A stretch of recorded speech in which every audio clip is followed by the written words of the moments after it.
세상의 샘 평화의 소리 KCR 11시 종합뉴스 365 헬스 개토하우스 마이랑이 베이로 변호사 윤영준 JP 에듀케이션 에듀킹덤 컬리지 다네모라 EL 디자인 전망 좋은 창 공동 제공입니다. 뉴질랜드 뉴스입니다. 최신 뉴스허브 리서치 여론조사에서 액트의 지지가 무너지며 엔젤 펄스트가 강력한 위치에 서게 됐고 노동당의 재앙은 계속됐습니다.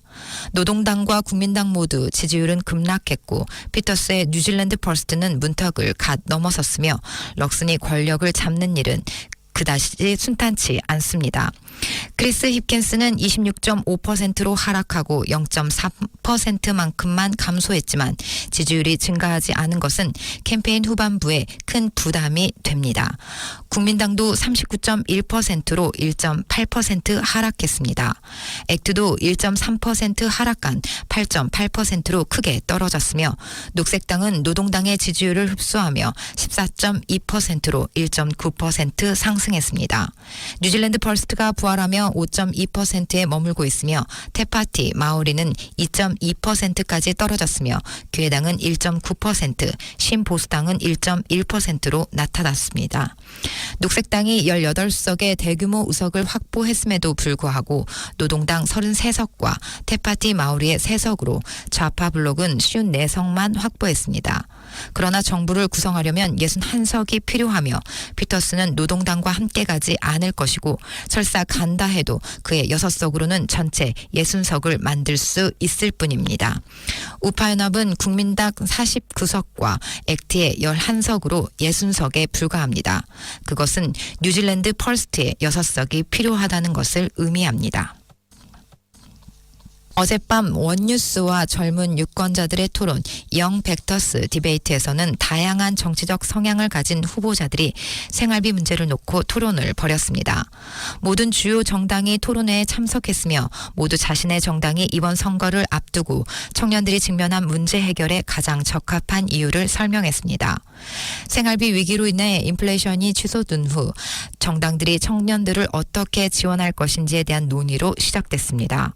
젊은 세대들이 그 나라 임대인들 중 많은 부분을 차지하고 있는 가운데 많은 사람들은 임대료가 전국적으로 계속 오르고 있기 때문에 변화를 요구하고 있습니다.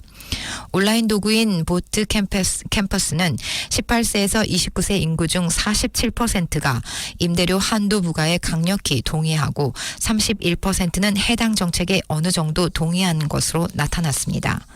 테파티 마오리의 하나 라위티 마이티 클라크는 이것이 생활비 문제라기보다 생존 비용 위기라고 말했습니다.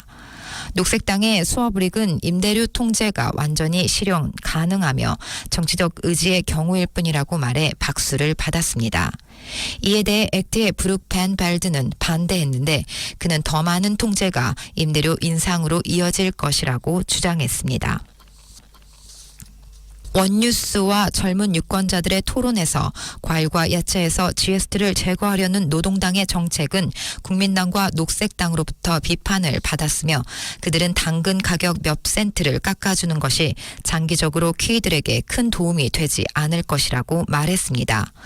노동당의 아레나 윌리엄스는 GST를 폐지하면 사람들이 과일과 채소를 구매하도록 장려할 것이라며 이 정책을 옹호했으며 엔젤 펄스트의 마이피 클라크는 아무도 배고프고 싶어하지 않는다며 이에 동조했습니다. 녹색당의 수아브릭은 노동당 정책이 가장 필요한 사람들이 아니라 부유한 사람들이 혜택을 받게 될 것이라며 이를 수행하는 가장 좋은 방법은 우리 세금 시스템의 기본을 고치는 것이라고 말했습니다. 만약 그렇게 한다면 우리는 모든 사람이 주당 최소 385달러의 소득을 보장받으며 주머니에 충분한 돈을 갖고 있도록 할 수 있다고 언급했습니다. 국민당의 스탠포드는 증상을 공격해 생활비를 줄이고 비용을 절감하면 이를 달성할 수 있다고 주장했으며 우리가 본 것은 노동당이 현금을 뿌리고 있는 것이라며 농산물 가격 인플레이션은 정부가 지배자들에게 부과한 관료적 절차와 비용으로 인해 발생했으며 이를 제거하면 가격이 하락할 것이라고 주장했습니다. 최신 뉴스허브 리드 리서치 여론조사에 따르면 뉴질랜드인들은 내셔널 액트 뉴질랜드 퍼스트 정부가 혼란을 처리할 수 있다고 생각한다고 말했습니다. 럭슨의 국민당 대표는 자신이 가장 선호하는 것은 국민당과 액트의 정부지만 원하지 않더라도 뉴질랜드 퍼스트의 피터스와 협력할 것이라고 말했습니다. 뉴스허브 리드 리서치 여론조사 결과에 따르면 국민당 내셔널과 액트는 정부 구성에 필요한 61석보다 적은 60석을 얻게 되며 뉴질랜드 퍼스트가 5.2%를 얻어 6석으로 국회에 진출하고 정부를 구성해야 합니다. 최신 뉴스허브 리드 리서치 여론조사에서는 새 당인 국민당과 액트, 뉴질랜드 퍼스트의 정부가 안정적일 것이라고 생각하십니까? 아니면 혼란스러운 정부가 될 것이라고 생각하십니까? 라는 질문에 대다수인 63%는 혼란스러울 것이라고 답했고 26.4%만이 안정적일 것이라고 생각한다고 답했습니다. 국민당 유권자 가운데서도 혼란스러울 것이라는 응답은 47.8%였으며 액트의 유권자 중 60.8%와 엔제 퍼스트의 유권자의 48.2%가 혼란스러울 것이라고 답했습니다. 존 키 전 총리는 과거에 자신도 그랬던 것과 같이 국민당 대표 크리스토퍼 럭슨이 뉴질랜드 퍼스트당의 윈스턴 피터스와 협력하는 것을 배제하지 않는 것이 실용적이라고 조언했습니다. 럭슨은 선거 결과에 따라 정부 구성이 요구된다면 뉴질랜드 퍼스트와 협력할 것이라고 언급했습니다. 존 키 전 총리는 현실적으로 정부를 구성하려면 61석이 필요하고 선거에서 그 결과가 어떻게 나올지 아는 사람은 아무도 없다고 생각한다고 설명했습니다. 최근 여론조사에 따르면 뉴질랜드 퍼스트가 의회에 복귀하는 데 필요한 5%의 기준점을 돌파한 것으로 조사됐고 존 키는 두 번의 선거에서 윈스턴 피터스를 연합 파트너로 배제했으며 엔제 퍼스트는 27년 동안 내셔널과 함께 정부에 참여하지 않았습니다. 존 키 전 총리는 두 개의 큰 정당인 국민당과 노동당은 실제로 큰 차이로 우위에 있지 않으며 소규모 정당이 더 많은 영향력을 가질 수 있는 장을 열어주고 있다고 설명했습니다. 현재 투표 분할이 많이 일어나고 있고 윈스턴이 5%를 얻지 못한다는 사실은 누구도 배제할 수 없을 것 같다고 지적했습니다. 주택시장에서 가격이 상승하고 있지만 이런 상승세는 내년까지 지속되지 않을 수도 있다는 전망이 나왔습니다.